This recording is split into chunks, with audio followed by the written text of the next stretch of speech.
bonjour. Je vous dis bonjour avec un grand sourire aujourd'hui parce que le sujet est le paradis. Et donc, je suis très content de voir votre sourire. Bonjour à Eric, Sébastien et Timothée. Bonjour à Bonjour. tous, bonjour Efrosi. Bonjour Lucie. Content de vous voir.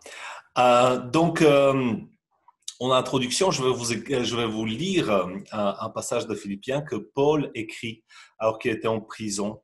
Et il ne savait pas s'il allait sortir de la prison ou pas. Et donc, il écrit de sa cellule ce que je vais vous lire dans Philippiens 1, verset 20 et suivant. Conformément à ma ferme attente et à mon espérance, je n'aurai honte de rien. Mais maintenant, comme toujours, la grandeur de Christ sera manifestée avec une pleine assurance dans mon corps, soit par ma vie, soit par ma mort. En effet, Christ est ma vie et mourir représente un gain. Cependant, il est utile pour ma tâche que je vive ici-bas. Je ne saurais dire ce que je dois préférer. Je suis tiraillé des deux côtés. J'ai le désir de m'en aller et d'être avec Christ, ce qui est de beaucoup le meilleur. Mais à cause de vous, il est plus nécessaire que je continue à vivre ici-bas. Donc, je vais commencer avec ma première question pour toi, Eric. Et comme le sujet est plus joyeux, jovial, je vais commencer avec une question qui est un peu plus peps. Donc, voilà. Est-ce que tu veux mourir, Eric? C'est quoi ça pour une question? Ah ben, ça, C'est de la question, hein? Ça... Vous m'avez demandé de me poser la question, ben voilà! Est-ce que c'est une menace? Imagine qu'il répond oui, on est un peu... Et puis il explique les raisons. Russie, en fait, je veux pas... Bref. Bon, ça enregistre là. Hein? Je sais pas, Allons-y. Est-ce que je veux mourir? C'est une drôle de question. Bon, effectivement, quand tu poses la question après avoir lu le texte que tu viens de citer de l'apôtre Paul, je pense que la Bible et je pense que les auteurs comme Paul ne voyaient pas la mort comme peut-être nous la voyons. Hier, j'étais étonné, j'avais un téléphone avec une sœur dont je ne dirai pas le nom, mais qui est vraiment en souffrance. Une sœur qui est gravement malade, qui est en souffrance, qui commence à perdre espoir, qui commence à être fatiguée par la chimiothérapie, etc. Et qui disait, mais oui, j'ai envie de partir. Je suis fatigué de tout ça, j'ai envie de partir. Et qui, quelque part, dans la conversation, se demandait, ouais, mais est-ce que c'est bien? Est-ce que c'est pas bien? Je pense que l'apôtre Paul aussi connaissait des souffrances. Il a connu son lot de souffrances, son lot de persécutions, etc. Je pense que ce n'est pas juste vouloir se donner la mort. Je pense qu'il n'est pas bien de vouloir mettre un terme à ses jours. Mais je pense qu'en tant que chrétien, ça devrait quand même être un désir dans notre cœur, non pas de mourir, mais d'être avec le Seigneur, de le rejoindre. Paul dira, la mort m'est un gain. Il dira qu'il est préférable pour lui d'être avec le Seigneur Jésus. Si la mort, c'est être avec le Seigneur et le voir enfin, ça devrait être le désir de chaque chrétien, en fait. Exactement. Attention, pas un désir morbide, hein, pas un amour de la mort, mais comprendre que la mort, pour un chrétien, c'est en fait le début de quelque chose de merveilleux, d'éternel. La mort, finalement, c'est atteindre un objectif quand on meurt en Christ en tant que chrétien. On rejoint le Seigneur. Parce que la mort, finalement, quand elle disparaît, c'est être pleinement dans la présence de Dieu, c'est connaître Dieu pleinement, c'est être avec le Seigneur Jésus. Et ça, c'est quand même normalement, enfin, je dis bien normalement, mais ce n'est pas comme ça que tous les chrétiens le comprennent, c'est notre objectif, c'est d'être enfin avec le Seigneur. Alors, je peux penser à la mort finalement comme rempli de joie dans l'idée d'entrer dans la présence de Dieu. Mais je ne désire pas la mort. Je ne flirte pas non plus avec l'idée de me donner la mort, parce que ça s'appelle des pensées suicidaires. Et ça, ce n'est pas non plus ce que Dieu veut. Mais c'est vouloir rejoindre le Seigneur. À la mort d'Étienne, Étienne, lui, était heureux d'entrer dans la présence de Dieu. On voit ça dans Acte 8, 2. Mais les hommes qui étaient les amis d'Étienne et qui ont enterré Étienne, eux, pleuraient par le départ d'Étienne. Donc, vous voyez, c'est quelque chose qui est ambigu, la mort. On perd un être cher. On devrait se réjouir pour cet être cher qui, s'il est chrétien, est dans la présence de Dieu, ce qui est de loin le meilleur, dit Paul. Mais en même temps, les larmes nous submergent et la souffrance, la tristesse nous submerge. C'est compliqué en fait à gérer comme sujet. Tout à fait. Donc ça, c'était une des raisons pour ma question en fait, c'est que il faut mettre les mots sur la question parce que parfois on l'entend des fois et c'est important de voir le bon point de vue chrétien sur la question. Donc, passons plus loin, Timothée. Qu'est-ce qui se passe à la mort d'un croyant? Ce qui est assez intéressant ou je dirais extraordinaire quand on pense à la mort, c'est que ça nous parle, pour nous qui sommes croyants, de l'espérance. L'apôtre Paul, dans 1 Corinthiens 13, dira, mais voilà, il y a 3 choses qui demeurent, la foi, l'amour et l'espérance. Et l'espérance, ce n'est pas simplement, je pense, espérer que Dieu va nous délivrer de nos soucis sur la vie ici-bas. Et Dieu le fait et Dieu vit avec nous et les choses comme ça. Mais c'est aller voir plus loin et voir plus loin après la mort. Et dire que notre espérance, c'est de passer l'éternité avec Dieu. Et qu'est-ce qui se passe à la mort d'un croyant? Alors, on peut dire que dans les théologiens, les penseurs chrétiens, il y a deux grandes écoles. Et on ne sait pas exactement qu'est-ce qui se passe. Donc, il y a des personnes qui pensent qu'à la mort, on accède directement à la présence de Dieu. Ça, c'est la première chose. Et il se base, par exemple, sur le passage où Jésus dit mais aux brigands sur la croix, dans Luc 23, ben voici, je l'assure, aujourd'hui, tu seras avec moi dans mon paradis. Il y a cela.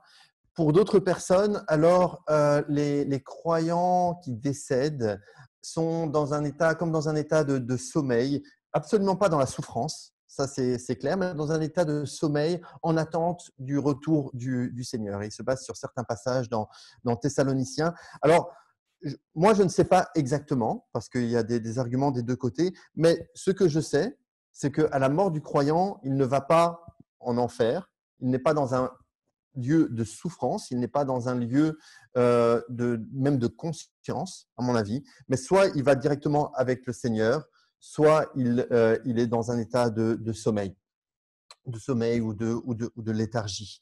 Alors, quand est-ce que nous expérimentons cela? Ça sera soit à notre mort physique, soit au retour du Seigneur que nous attendons et que nous sommes conscients, et je crois que c'est important d'avoir aussi cette espérance-là dans le futur. Mais le fait de vivre des choses avec le Seigneur maintenant ne veut pas dire que nous sommes déjà dans le paradis. Il y a quelque chose qui doit se passer, donc soit notre mort physique, soit le retour de notre Seigneur Jésus-Christ que nous attendons et où nous pouvons crier Maranatha. Ouais. Tout à fait. Moi, je connais beaucoup de gens qui sont déjà dans un état de léthargie. Ok. Faut-il en conclure? En ignorant complètement cette remarque, Eric, je vais poser une question à Sébastien. J'ai choisi la personne de manière complètement aléatoire.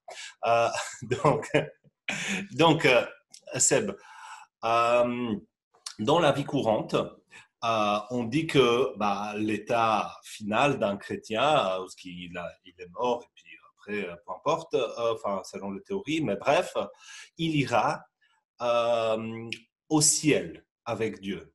Est-ce que c'est correct bibliquement de dire qu'on ira au ciel? Alors, encore une fois, c'est mon normand, hein, oui et non. Hein. C'est vrai que dans le langage, on utilise souvent ce mot aller au ciel pour parler du paradis. Et c'est vrai que le ciel, c'est là où le Seigneur habite maintenant, hein, ce qu'on appelle, hein, dans Ésaïe 66, verset 1, mon trône, c'est le ciel. On a vu aussi hein, dans l'ascension, hein, Jésus est monté au ciel. Donc vraiment, le ciel, c'est là où Dieu habite. Mais le mot paradis, ça vient du grec paradeisos, qui signifie à la base jardin, parc, verger. Et c'est vraiment le lieu enfin, de la présence de Dieu. Et on le retrouve et dans le Nouveau Testament et dans l'Ancien Testament. Dans les deux cas, ce terme-là désigne jardin, parc, verger, que ce soit en hébreu ou en grec. Et donc, c'est difficile de dire est-ce qu'on va monter au ciel parce que c'est plutôt un jardin, un parc, un verger. Et donc, le prophète Ésaïe va dire plutôt dans Ésaïe 65, verset 12, je vais créer un ciel nouveau, une nouvelle terre. On ne se rappellera plus les choses d'autrefois, on n'y pensera plus. Et donc, c'est difficile à concevoir parce que même dans Apocalypse 21, on va parler de Nouvelle Jérusalem. Donc, on ne sait pas vraiment où ça va se passer. C'est peut-être, voilà, la Bible n'est pas très claire, elle ne donne pas beaucoup plus d'indications. Mais en tout cas, ce qui est sûr, c'est que ce n'est pas, on ne va pas monter sur des nuages, on ne va pas jouer de la harpe avec les anges, on ne va pas s'asseoir là-haut, etc., dans le ciel.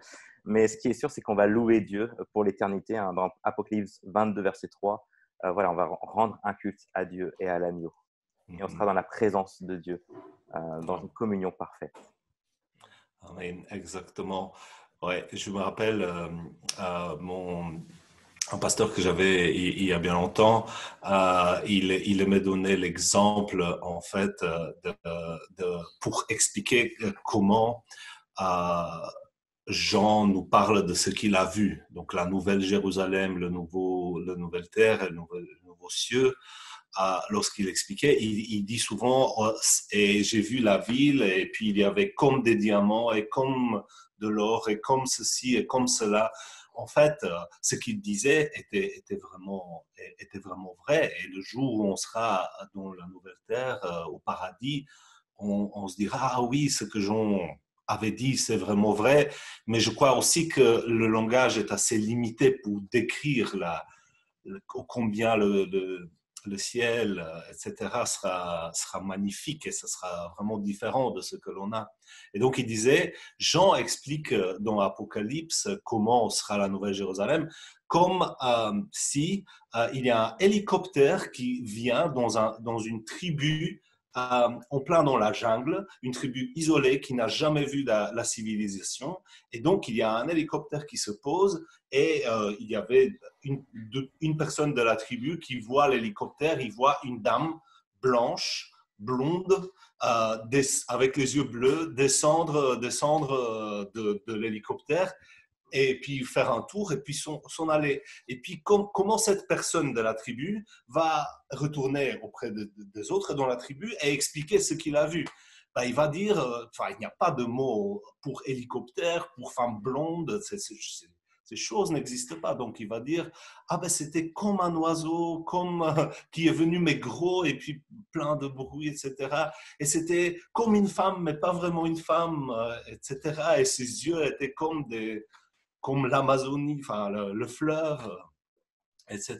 Donc, le jour où on sera vraiment au paradis, on dira ah oui, ce que Jean avait dit est vrai, mais c'est plus que cela, c'est plus magnifique. Il faut savoir que on parle de jardin dans Apocalypse, hein, vraiment. Et il y a des choses merveilleuses qui sont décrites, hein, et on voit bien qu'on va parler le symbole de l'arbre de vie, de l'eau qui donne la vie, des 12 sortes de fruits qui vont témoigner de la gloire du paradis. Donc, c'est quelque chose d'extraordinaire, c'est vraiment un beau jardin, et on a hâte d'y voir. Amen. Exactement, il n'y aura pas de ronces dans ce jardin. Ok, donc est-ce que le ciel, Timothée, est-ce que c'est un lieu ou est-ce que c'est un état? On entend parfois que c'est un état.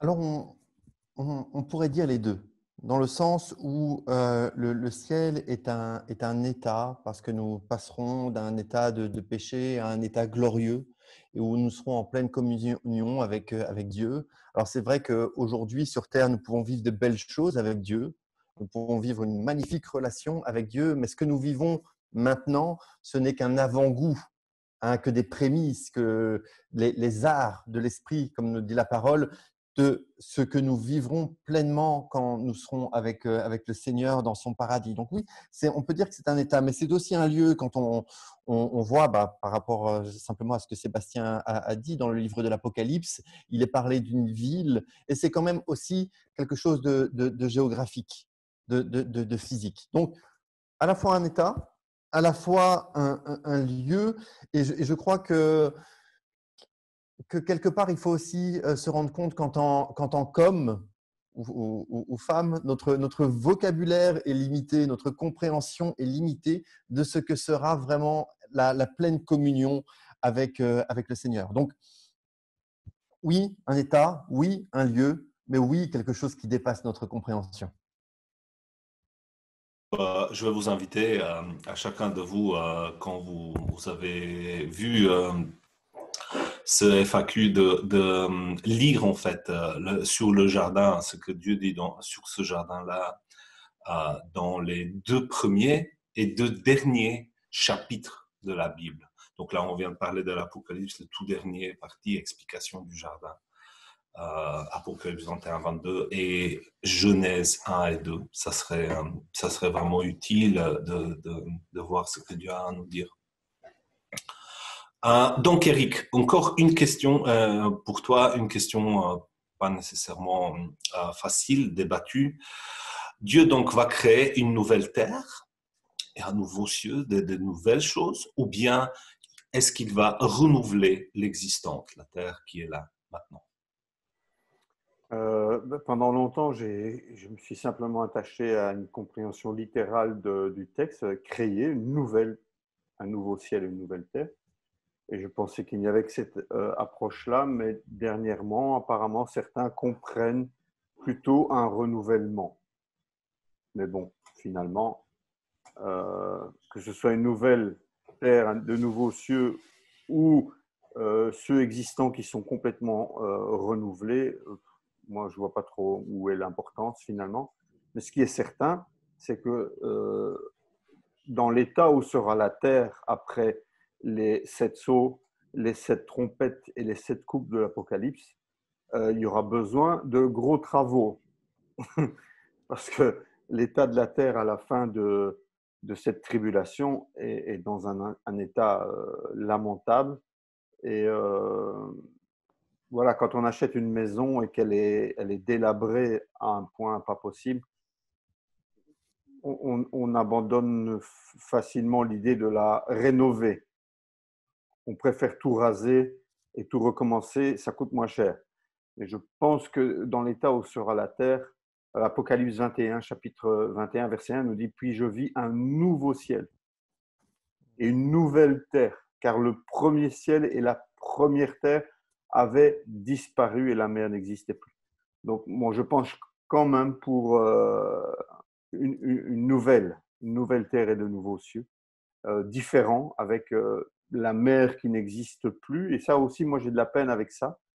Je ne sais pas s'il faut le prendre de manière symbolique parce que la mer représente des choses négatives dans la Bible, mais une plage de sable blanc et une eau turquoise, c'est paradisiaque pour nous. Donc, vous voyez, on a aussi un peu de peine avec ça. En tout cas, ce qui est certain, c'est que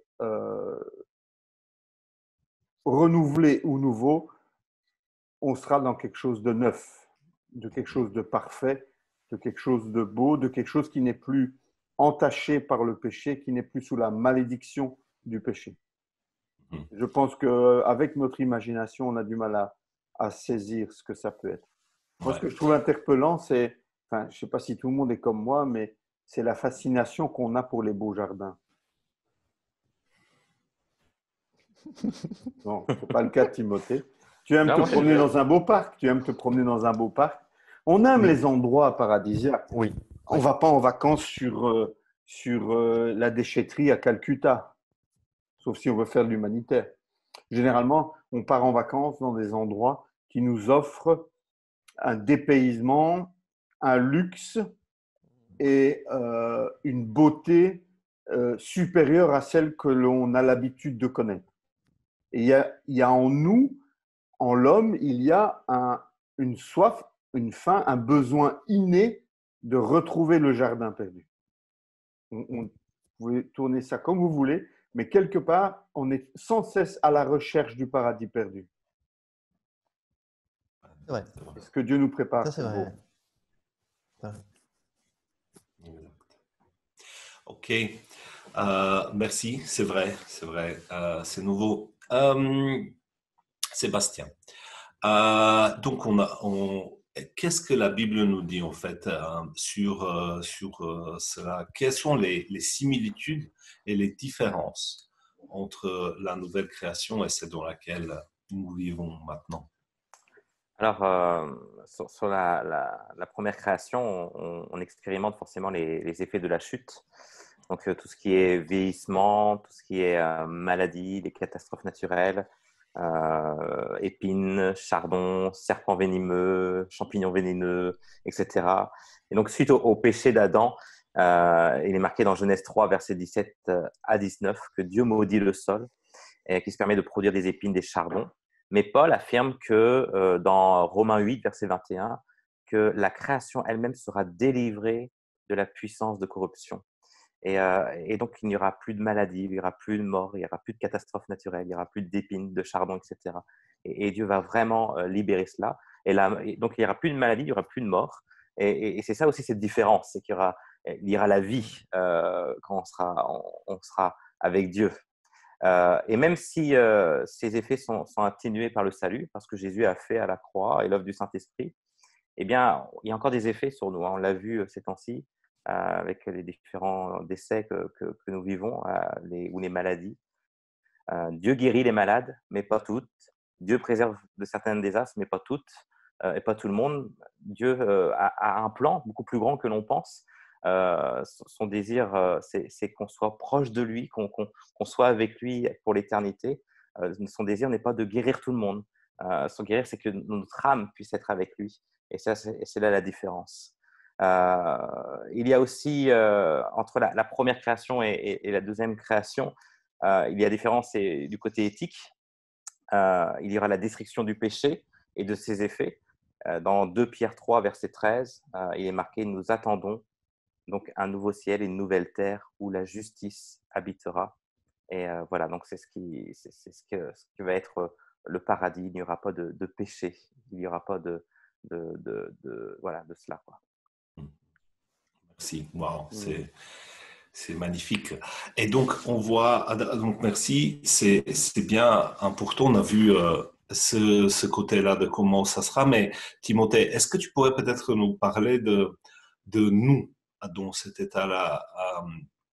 Comment est-ce que nous allons être, nous, les humains, au paradis? Est-ce que on sera avec un corps ou juste en esprit? La Bible nous parle clairement de la résurrection des corps. On peut lire ça dans la première épître aux Corinthiens, au chapitre 15, qui nous parle du retour du Seigneur, qui nous parle de la résurrection, qui nous parle du paradis, mais aussi dans d'autres passages.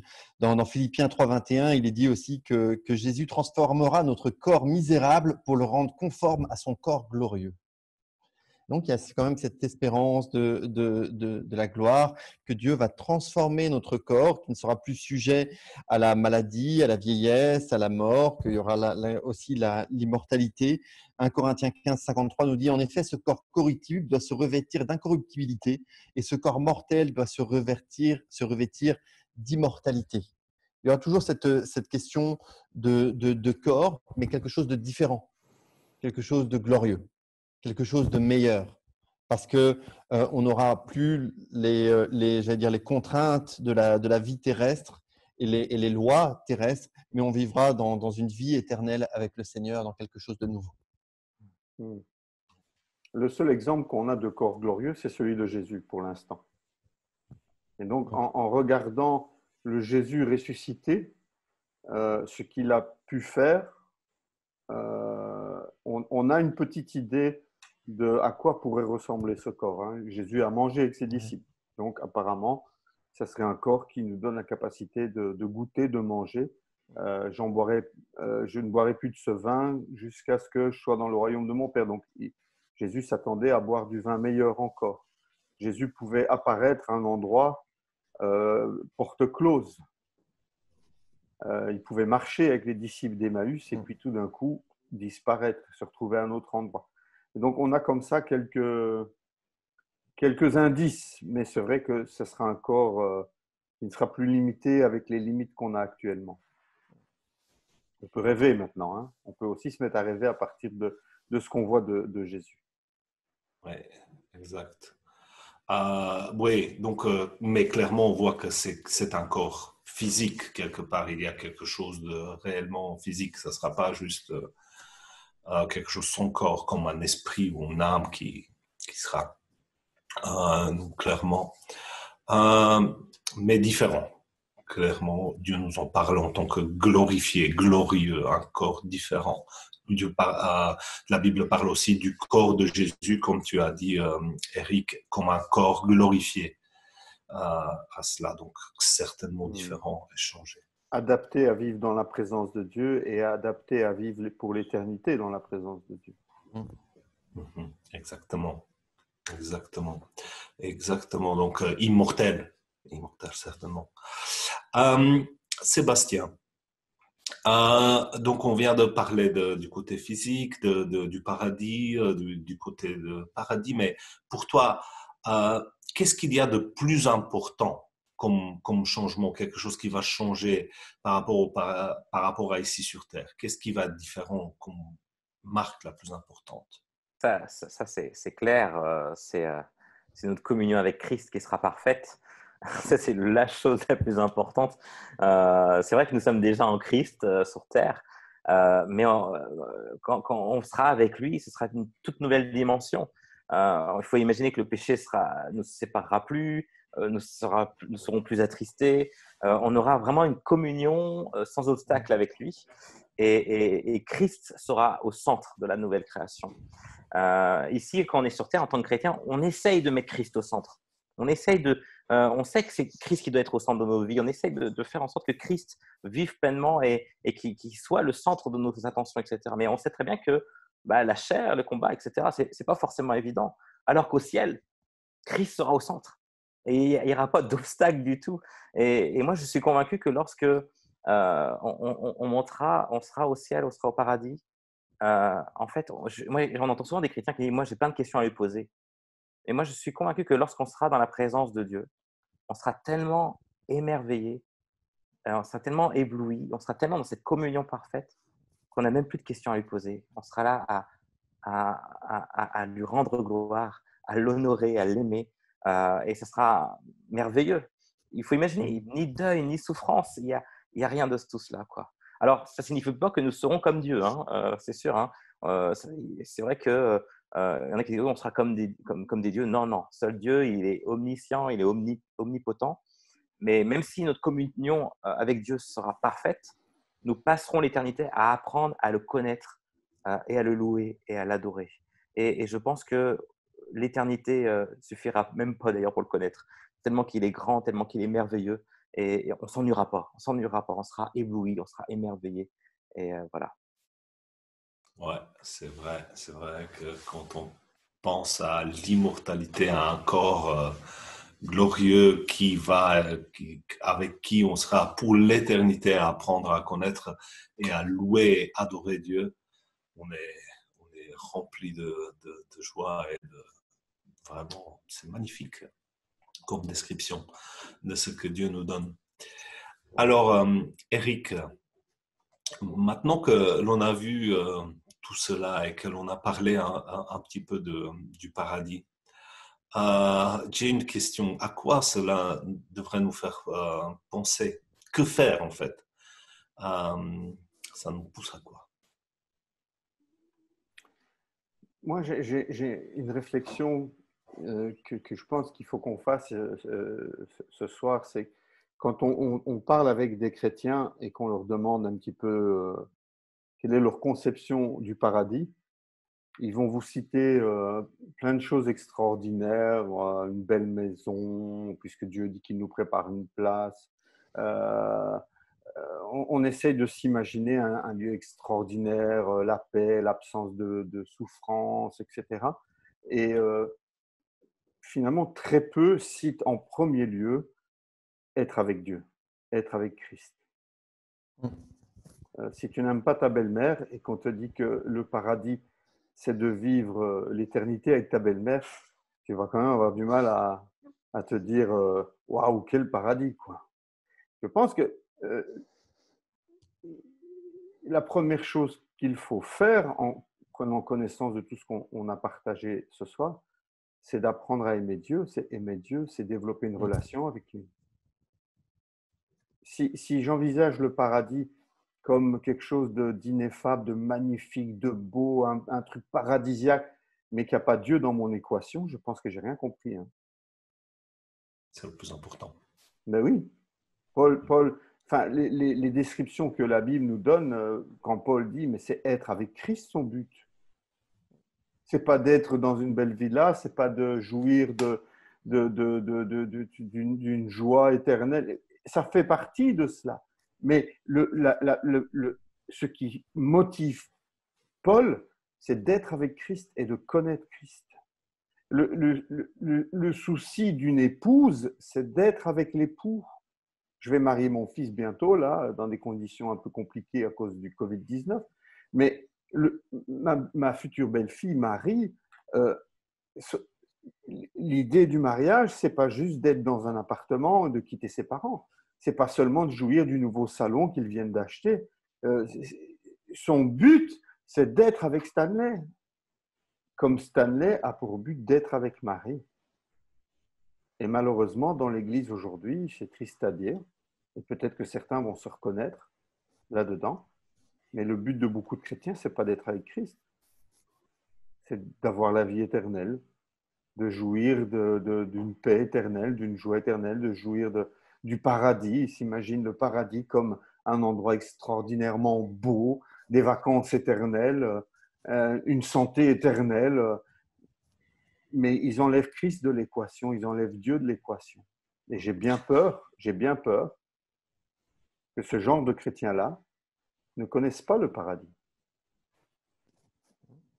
Je m'avance peut-être, je jette peut-être un pavé dans la mare, mais moi, si on me dit, mais qu'est-ce qu'il faut faire en ayant entendu tout cela, à quoi est-ce que tout cela devrait nous pousser? Ben, tout cela devrait nous pousser à commencer maintenant, à développer une relation personnelle avec Christ, à être une épouse qui aime l'époux, pour que le jour où l'époux vient, il y ait de la joie dans ton cœur à rencontrer l'époux. Ne cherche pas un paradis qui soit juste un lieu paradisiaque. Cherche un paradis qui est l'endroit où tu vas vivre avec l'époux, où tu vas connaître l'époux. Alors à côté de ça, évidemment, il y a plein d'autres choses. On pourrait dire, tout cela va nous pousser à faire le bien. Effectivement, Apocalypse 14, 13 nous dit, heureux dès à présent ceux qui meurent unis au Seigneur. Il y a une notion d'unité ici, être uni au Seigneur. Qu'est-ce que ça veut dire, être uni au Seigneur? Moi, je suis uni à mon épouse. Ça implique plein de choses. Est-ce que tu es uni au Seigneur? Oui, dit l'Esprit, car ils se reposent de toute la peine qu'ils ont prise. Moi, je connais beaucoup de chrétiens qui n'ont pas pris beaucoup de peine. Ils seront récompensés pour leurs œuvres. Je ne vais peut-être pas me faire beaucoup d'amis ce soir, mais c'est une réalité. Hein. Il y a des gens qui vivent le paradis sur terre. Il y a des chrétiens qui vivent le paradis sur terre, qui mettent tous leurs efforts à vivre le paradis sur terre et qui en plus espèrent vivre le paradis dans le ciel. Je n'en dis pas plus. Cela doit nous encourager aussi, troisièmement, puisque j'ai parlé d'être en communion avec Dieu, de développer une relation avec lui, ça nous encourage aussi à mener une vie sainte et à amasser des trésors dans le ciel. Pierre nous dit dans 2 Pierre 3, 11, puisque tout l'univers doit ainsi se désagréger, disparaître, quelle vie sainte vous devez mener et avec quelle piété en attendant que vienne le jour de Dieu et on attend sa venue. Donc, il y a des choses à faire en attendant la venue du Seigneur. Et ce n'est pas vivre le paradis sur terre, c'est amasser dans le ciel des trésors. Et c'est assez difficile de vivre le paradis sur terre et en même temps amasser le trésor dans le ciel. Donc, soyons attentifs à cela. Rappelons-nous aussi que le paradis, ce n'est pas un cadeau, ce n'est pas un mérite. Le paradis n'est pas un mérite, mais un cadeau. C'est une grâce, c'est quelque chose qui nous est offert par Christ. Le paradis, nous le recevons au travers des mérites de Christ. C'est lui qui nous a gagné le paradis. Et nous ne pouvons, nous, rien faire pour le mériter. Mais je pense que ça nous amène surtout à préparer notre cœur et à revoir notre vision du paradis. J'encourage les chrétiens qui écoutent cette vidéo à s'interroger sur quelles sont leurs véritables motivations à aller au ciel. Est-ce que c'est pour voir Dieu et c'est pour rencontrer Dieu, ou est-ce que c'est pour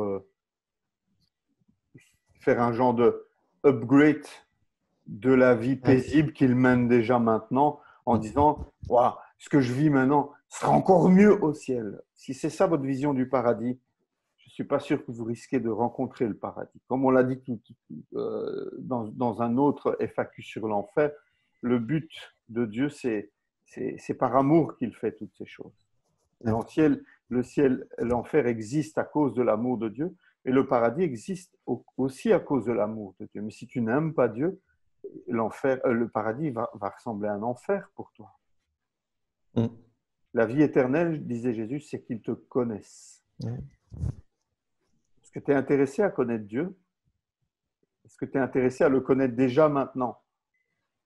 Parce que si ta vie, ce n'est pas d'essayer de connaître Dieu, de développer une relation avec lui, de grandir dans cette relation avec lui, comme tu grandis dans une relation avec ton conjoint, eh bien, l'enfer, je ne sais pas à quoi il va correspondre pour toi. Voilà, je vous laisse sur ces mots. Peut-être tu voulais ajouter quelque chose.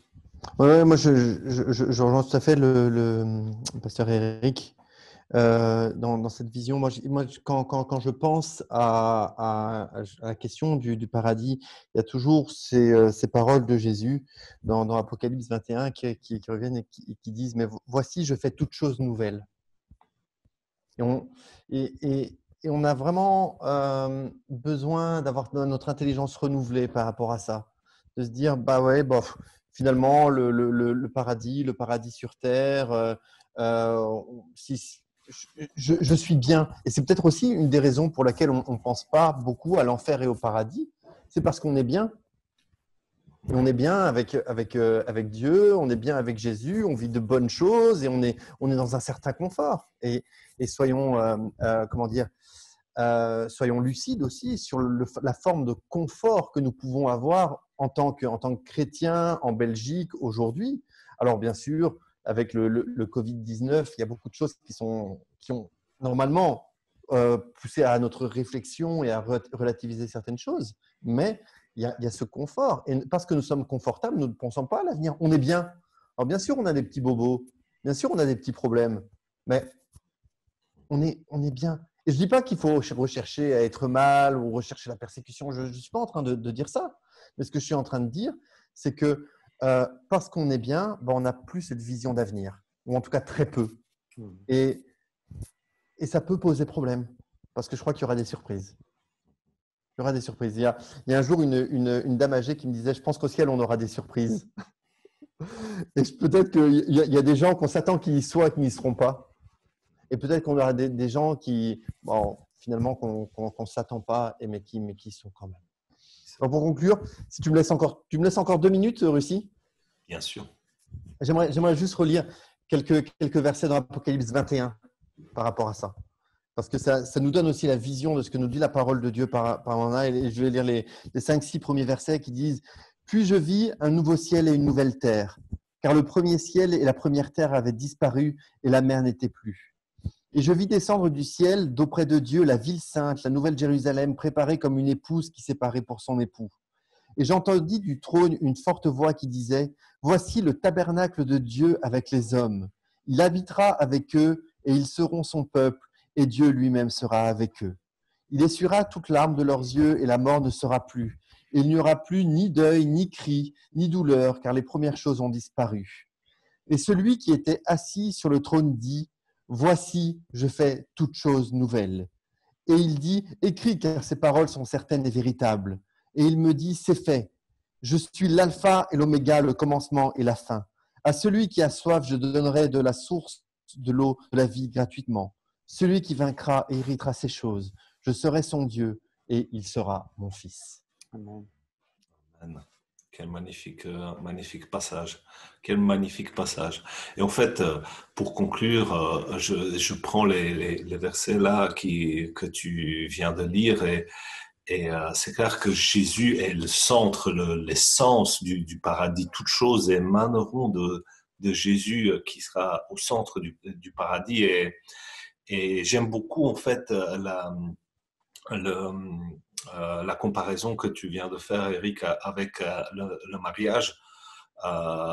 Et c'est vrai que si on prend la comparaison à l'envers, si une épouse veut se marier avec son époux, pas pour être avec lui, mais parce qu'il a une belle voiture ou une belle maison ou quelque chose, c'est un bon médecin, peut se permettre des bons médecins, le mariage ne sera pas heureux. En fait, c'est d'habitude, on voit que ça ne marche pas. Le but du mariage, c'est d'être avec son époux. Et donc, c'est le but du paradis pour nous, d'être avec Jésus, qui est l'alpha et l'oméga, le commencement et la fin. Ok. Sébastien, est-ce que tu voudrais conclure avec la prière peut-être? Merci. Seigneur, ce soir, tu nous parles et tu nous impactes, Seigneur. Et nous, en tant que chrétiens, on voit ce Dieu d'amour qui est là. Et Seigneur, si tu vois qu'il y a des personnes qui ont été interpellées ce soir, peut-être dans sa relation et dans la manière dans la manière de voir la relation avec toi et peut-être même dans leur confort qu'ils ont sur cette terre. Père, je te demande vraiment de les aider, de nous aider à recentrer sur l'essentiel, qui est notre relation avec toi. Seigneur, c'est vrai que nous avons hâte, Seigneur, d'être au paradis, être près de toi, être en communion avec toi. Nous avons hâte d'être dans ta présence et d'être émerveillés de qui tu es. Seigneur, aide-nous, Seigneur, à recentrer nos vies sur toi. Aide-nous à recentrer nos besoins sur toi. Aide-nous à chercher le réconfort sur toi. Et aide-nous, Père, à ne pas chercher notre propre réconfort, à ne pas chercher à satisfaire notre propre vie par le matérialisme ou par ce que la terre peut nous offrir. Et Seigneur, aide-nous à avoir les yeux fixés sur toi. Père, merci pour ce temps que nous avons vécu ce soir. Merci pour les temps où nous avons pu échanger, où tu nous as interpellés. Merci Saint-Esprit parce que tu parles dans nos cœurs et dans nos vies. Seigneur, à toi seul toute la gloire, à toi seul toute l'honneur. Vraiment, au nom de Jésus. Amen. Amen. Amen. À Amen. bientôt. Au revoir. Merci.